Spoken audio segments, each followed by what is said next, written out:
Hi, thank you once again for joining me in the Power of Your Thoughts teaching series, and I hope that it has encouraged you and blessed you so far in learning how to overcome the negative thoughts and the battles that are in your mind so you can be free to create the life that you want.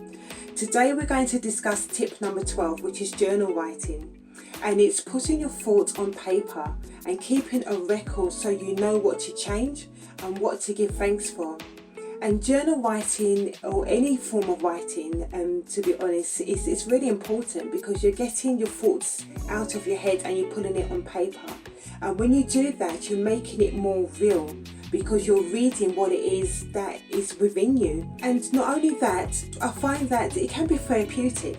Because when you're writing your thoughts, whether you want to call it a journal, whether you want to call it, writing in a diary, that you're not just putting your thoughts down on paper, but you're also sharing your feelings and your emotions and really pouring your heart out, and as well as your ideas and your creativity. So it really gives you that blank canvas and that space to really just play about with your ideas, to see what's happening within you in terms of your feelings and emotions and what thoughts that you are entertaining in your mind, and to look to see whether they're positive thoughts or negative thoughts, and to look to see what you can change and what you can shift and do things differently. Now, the good thing about journal writing as well is you're keeping a record and an account of something that 5 years down the line and 10 years down the line, that you can always look back to see not only what you went through at that time, but also how far you have come,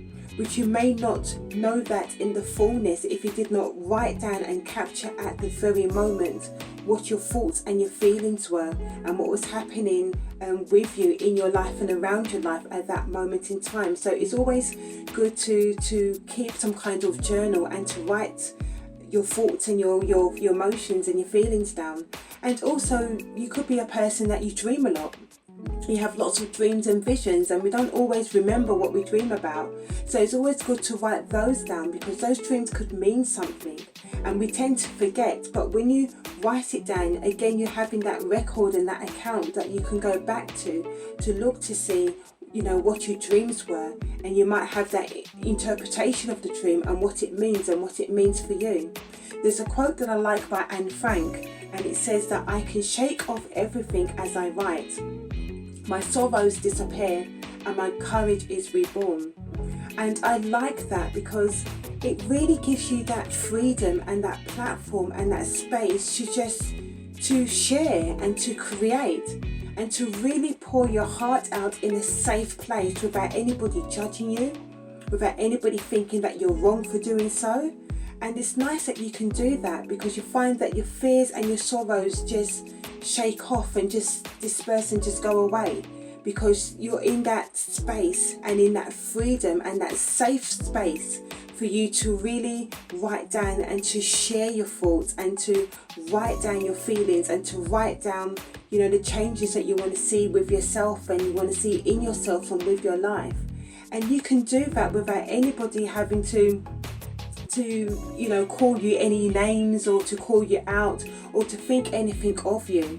So it's really nice doing journal writing, and like I said, it can be very, very therapeutic. And if it's something that you do right now, that is really great, and I encourage you to continue to do so. It's something that I do often. I'm always coming up with ideas and creativity, as well as just wanting to make a note of at a precise moment how I'm feeling and what's going on with me. So I always like to grab a pen and grab a book or a journal and to write in. And like I said, it can be very, very therapeutic. And if it's something that you're doing right now, I encourage you to continue to do that. And if it's something that you never thought about doing something like that, think about doing something like that. Think about, just having a book by your bed and a pen. If anything comes to you, just making a note of it and writing it down. And don't think it's silly, no matter how small.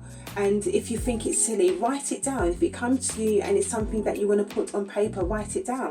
It can be, like I said, it can be a feeling, an emotion. It could be something that's happened to you, a situation you're going through, a circumstance.